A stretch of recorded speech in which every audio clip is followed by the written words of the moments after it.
Had high moments, we had low moments where we got tear gassed. If lecturers are not being paid properly, we suspend learning. There were times Moi disbanded Sono for 2, 3, 4 years. But that didn't stop student leaders from becoming student leaders. Happy Monday morning to you, our viewers. We welcome you to our first episode of the Portrait Show with your host, Nick SOITA. We are bringing you a live interview with the one and only Angela Mudia, the former vice chair of Sono and the current director at Youth Advisory Board. An enthusiastic, intelligent and smart lady telling us her story and sharing with the comrades her wisdom. Welcome to our show. I'm fine, thank you. Yeah, tell us, who is Angela Mudia? Well, I like to say I'm Angel Mudia. Angel. And I am a director in the advisory board. We have a chair who leads us, and her name is Deborah Bubi, and it's been quite an exciting journey serving young people. And I am a comrade first. I am a comrade before anything else.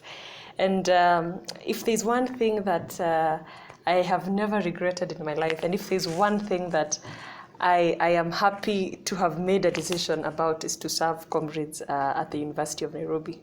Good. You are a young and enthusiastic lady and very lively, and you're all over the place doing a great job. What drives you to continue doing whatever you're doing? Well, I don't know how to explain that. I am a very, conservative lady, I would say.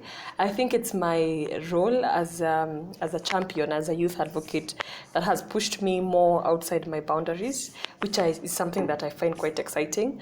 And being able to talk about our issues across different parts of the world, it's something that I have come to love and something I've come to think of as challenges. Because when we sit in our comfort zones here in Nairobi, here in Kenya, we think we have very unique challenges. But when you travel across the regions, you'll find that we share the same issues, we share the same sentiments. And one thing I see about COVID-19 that has come out maybe as a silver lining is that the issues that another region faces, like Wuhan, is affecting someone in Karachuonyo. I mean, that is the interconnectedness we have as a continent.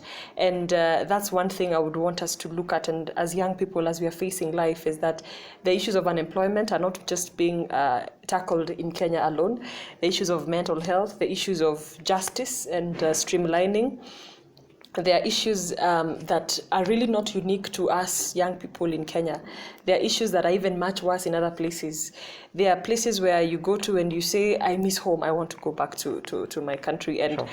I have gone to a few places, and I really think to a couple of places, and I have not been content with staying there besides being here at home.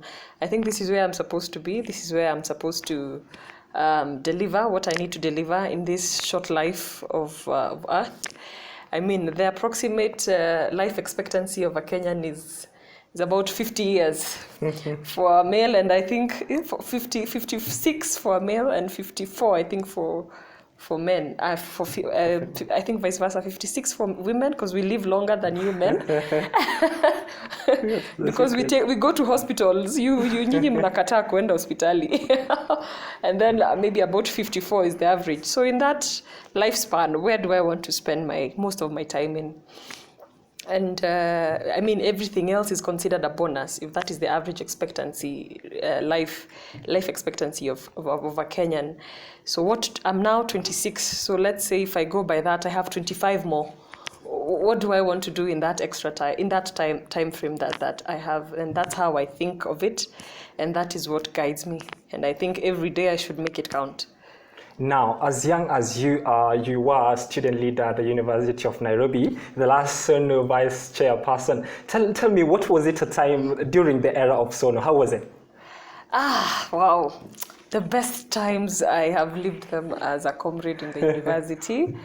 And the collectiveness, the how we came together to talk about student issues nationally, not just for the University of Nairobi, how we came to talk about issues in government as students, how we even address international issues as students is one thing that I appreciate about that space. It is a space that I would encourage every other student to be aware of. We do very few things at the university, and that is disappointing, that we really rob ourselves by not going beyond classes, by just class and your hostels, class, hostels, home. Now we need to change that. We need to go beyond. Let's do something in campus that is really not our comfort zones. That way we will be able to exude our full potential, and we'll be able to find ourselves in different ways. We won't be just restricted to becoming just lawyers and just engineers. We will find new talents that are within us that are more of passion and not necessarily in academics. And I think that's the way we are looking to head as a country, and even in the world. We have a lot more to offer. So those times were exciting, and I like that they really brought out the best in us. We had high moments, we had low moments where we got tear gassed. If lecturers are not being paid properly, we suspend learning. And I mean, supporting the cost of education, that was my foundation. Yourself, did you used to go on the rioting and on the streets carrying those bangles really, as you are? Or you could hold back and like, oh, this is not my thing? For me to be elected twice by comrades at the University of Nairobi, I had to be at the forefront of everything. Mm-hmm. I have to address them and undress them. I had we had to play that role. I mean, there's no way you can be there and allow certain things to happen. It is your responsibility. I strongly believe that there's no point for me to get elected and sit at the back. If comrades have not had their help dispersed, that is an issue of concern. How much, do we have as comrades? We only have very little. I mean, we can't say that I can't go to afford a meal, I can't afford a book and a pen. I mean, and that is our next generation of leaders. I mean, those are our next executive MDs, and we've seen that. We have an alumni that we are proud of. And we have to take care of our young generation, and it starts there. I mean, it starts even earlier than that, but that is the bedrock. That's when we are really coming into ourselves, trying to create a niche from what we were in high school to now what kind of citizens we become in the society. So yes, I was at the forefront. Yes, I was at every meeting that comrades needed me to be in. Yes, I was on every presser that I needed to be in. Yes, I was on the road for peaceful demonstrations. They were extremely peaceful. It's only when the police came to disrupt us, and when some funny people who are idling in Uhuru Park come to join us and start robbing stalls in Nairobi, and then we say those are comrades. That is not true. But I have been at the forefront of everything, and I am excited that there is an energy and a focus to really mold that student leadership so that it becomes better and refined. Of course, there's what we did, and of course, there's what I would want polished again. Yeah. And moving forward, I see a good future if we really stay on a path that directs us to it. It has to be deliberate. We won't wake up to a better future. We have to build it ourselves. Now, according to the University Act of 2016, they rubbed away the popular vote for the presidency and brought in the delegate system. What is your take about on the delegate system and the popular vote for the president? Do you think it's serving the interest? The new system is serving the interest of the students, or it's become more conservative? What's your take on this thing? As young people, we don't like change, and I know that is something very, very critical. In the 90s, there were times Moi disbanded Sono for 2, 3, 4 years, but that didn't stop student leaders from becoming student leaders. So this act, as much as it doesn't really represent what every other comrade would want, I think you are only at the university for 4 years, and as long as that law prevails, your time is centered towards, it's anchored around that. I would urge comrades to be more creative, to think comrades' power is second to the Holy Spirit's power. They have all the creative energies and all the strategies they need, all the political scientists in the university to navigate around it, to look at the loopholes in that document and be able to come out really as the comrades. We say you cannot stop an idea whose time has come. And if that idea comes now, it does not matter what kind of law of the land that does not matter what kind of law is ruling the land. And I think comrades should not use that law as an excuse. I mean, it's meant to defeat you, but again, the energy in winning is coming out of that space and winning it. Because there's more that can be done there's nothing different that has changed. Comrades' issues are still comrades' issues. Government is still there to criticize, to appreciate. The international space is there as well to conquer and to navigate. There's a lot more that can be done. And that law should not stop comrades from executing their mandate. They are still comrades in the university. Maybe one thing I would want them now to think about is how they navigate online learning. That is where their focus should go on to. If they're getting proper bandwidths for them to focus on their learning, if they can have resources allocated now that they are not in campus throughout, can those resources be allocated to them getting subsidized laptops for them to have to be in school and at home? So that is where our energies should go at this time, and that law does not stop comrades from advocating for those issues. Now, you've said it very well. Mm-hmm. You are a youth leader. What is that one thing you're proud of to stand? What is that one thing you stand proud and say, this is a thing that needs to continue happening, if it's maybe in the university, maybe out there when it comes to youth inclusivity in so many things? One thing I am a champion of is education. I believe that education is one of the best equalizers. I would not be here, you having your audience, and you coming all the way to film this if I had not gone to school. When I think of myself not having gone to school, I am from Kabete. Not Kabete, the fancy Spring Valleys and all that, but the Kabete, the Kiambu part, the Wagige areas, and it's a village technically. And I imagine myself without an education, maybe I would be cleaning, doing house chores for families there to cater for my family, because by then I would now be having maybe 3 or 4 children whom I'm struggling to take care of.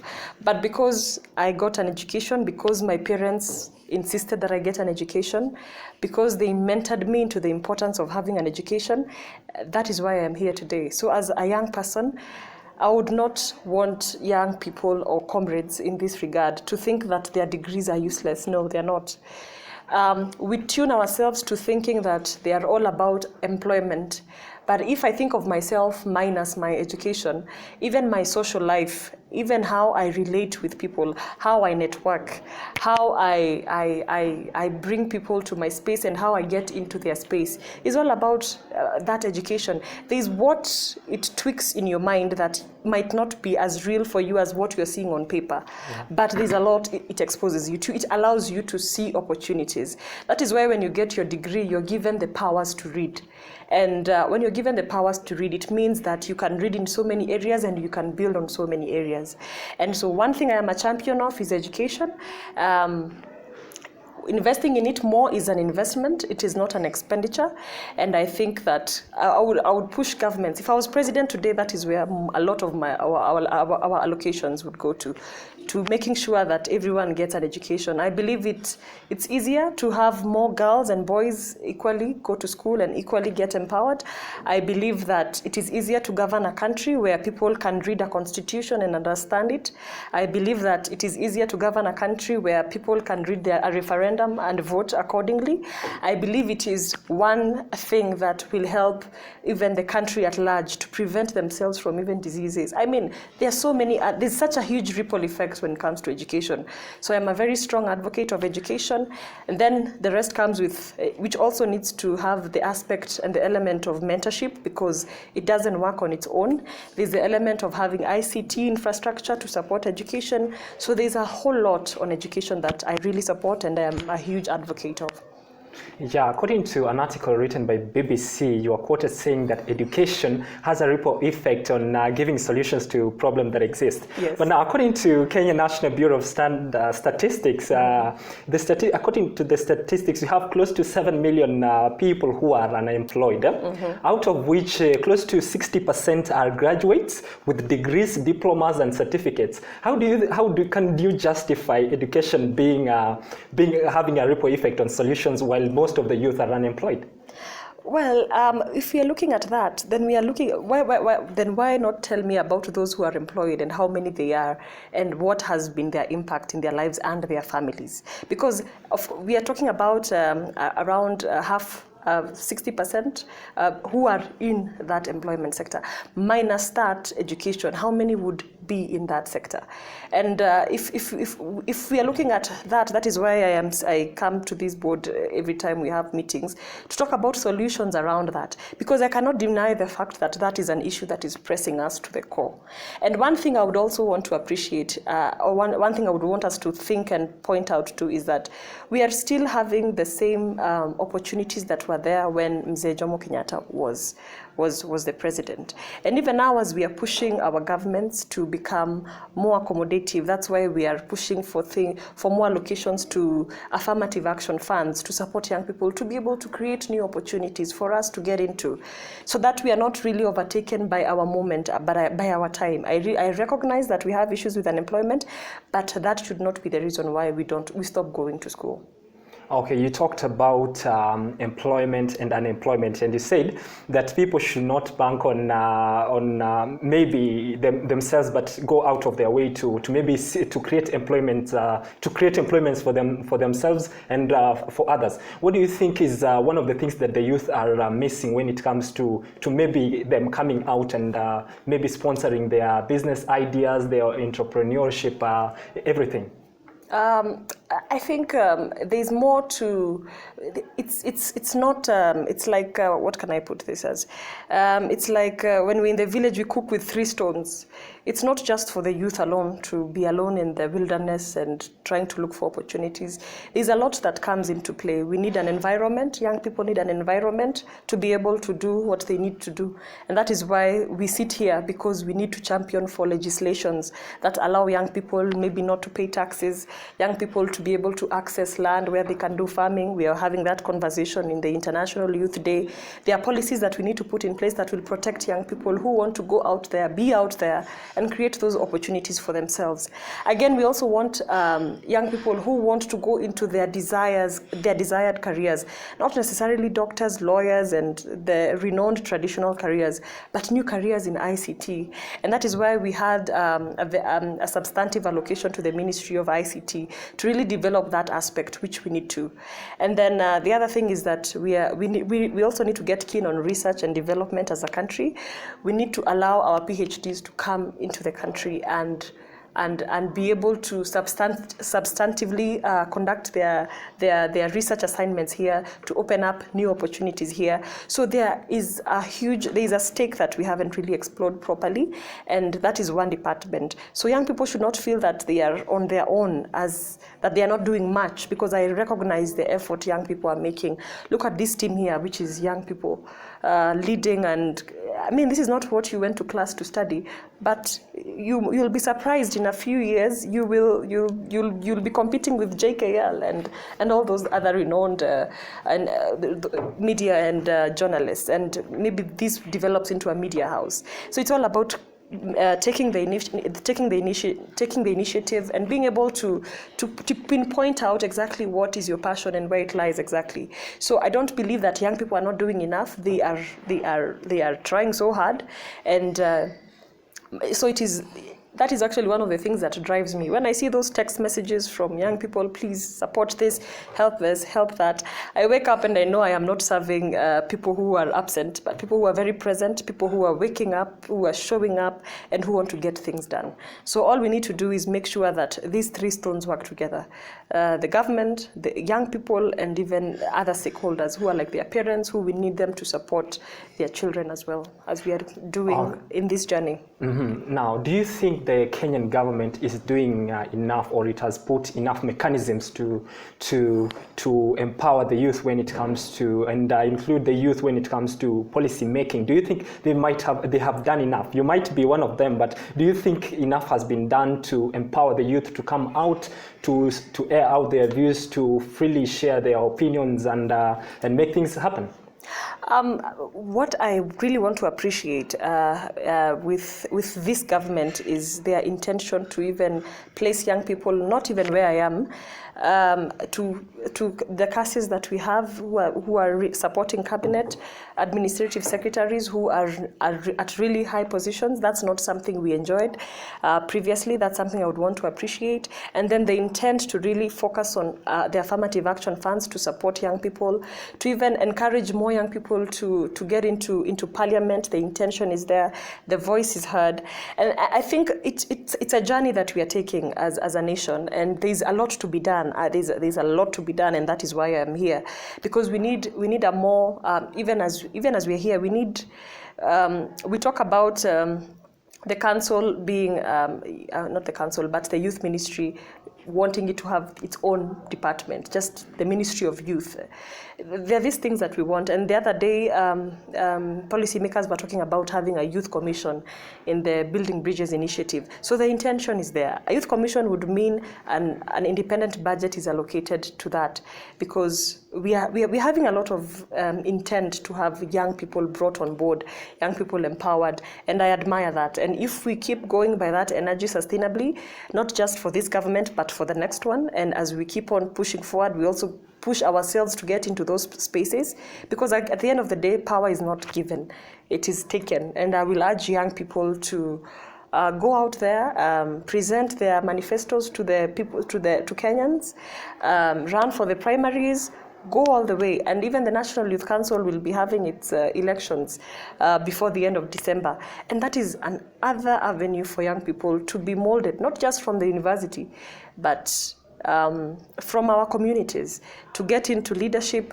to charge their way forward, because it is only with our numbers in government that we can agitate for better policies, that we can push for representation, for visibility, and every other aspect that we want will just be a call away. Amazing, amazing. Now, you are also the Gender and International Relations representative at the All Africa Students Union. Tell us about your journey in this, and what are your roles as a Gender and International Relations representative? Actually, I got into the All Africa Students Union because I was vice chair at the University of Nairobi. So it is a role I drove from that. And in that representation, getting to join the All Africa Students Union, one deficit they noticed before I joined was that they needed more representation in East Africa. They needed, at that time, they didn't have an active member who was bringing on the East African bloc into their weight, because it's headquartered in Accra. So when we joined the team, that was the spirit we had. That's the spirit I had, that I was bringing into the table an East African bloc. And as we campaigned and as we pushed for those positions, that was one of the things that we wanted, because Kenya is quickly being recognized as the country to beat by the continent. And not having Kenya as part of a process is like having half the continent absent of that discussion. And that's one thing that, as Kenyans, we are doing those small things, but on the continent, they are huge. They are huge. What we are doing here is not just mere experience. It's a lot to many other places. It creates a very huge influence to other countries, and we might not know that, but having that position is one thing that has made me realize that there's a lot that we are doing. When we are advocating for this and that and it goes out there, other people are seeing that and are like, if Kenya can do it, we can also do it as well. So my role majorly in ASU is to focus on the gender mainstreaming of ASU's programs, making sure that There's a gender-focused element on ASU, on pushing for programs that champion for more student leaders, for more student unions that are gender-balanced, to focus more on programs that target the disenfranchised gender, which is at this century is the female. And I'm saying that because it is at this century. Yeah, sure. There's quite a lot of movements that are empowering ladies, and men are now complaining all over the place. Well, it's still not reflecting on our database. It's still not reflecting. If at a pandemic we are losing 100,000 girls to pregnancy, 100,000 boys, where are they? They are still in school. So we can't really overlook that yet until the numbers tell us something different, and until it can really be seen that we are doing something about it. As of now, we are still walking a journey, 2 steps forward. Sometimes it feels one step backwards, and the pandemic has really made us feel like we are going even 3 steps backwards after we had moved 2 steps forward since 1995, when we had the first. When we had the Beijing conference of 1995, where a lot of the issues we see here were drawn from that. So it's quite a lot, and those are the key areas that anchor my work at the All Africa Students Union. And that championship of having proper mentorship, having proper delegation of duties within an ASU and through our membership database, that is majorly my focus on gender mainstreaming. Oh, good. Now, back to life as a comrade. Now, when you're a comrade, you are a comrade, then you are student leader. So how do you balance academics, politics? Maybe you are a family girl somewhere, you're supposed to go and do something. How did you balance all these things during your time? Wait. As I said, there's a lot of time at the university when you're a comrade. Because in these 4 years, I joined in 2018 and I graduated I joined in 2014 and I graduated in 2018. And all this time, I mean, you have 1 semester in campus, you have another semester at home, and you have another semester in campus. So there's really virtually a lot of time. And maybe even with this COVID-19 pandemic, a lot of online classes coming into play will mean that you even spend less time in school, because the administration's excuse is that we can't accommodate you here, so you have to go home and come back next semester. So you have long holidays that you really don't want.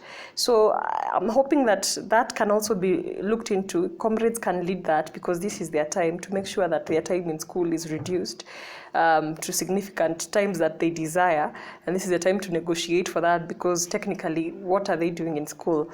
And so majorly of what I did was really get myself involved in student politics. It was not an everyday affair, because there are times when you have exams and all that, which is the mood of the university entirely, because University Senate ensured that elections came a month before exams. So even if you win or lose, you still have time to keep up with your studies.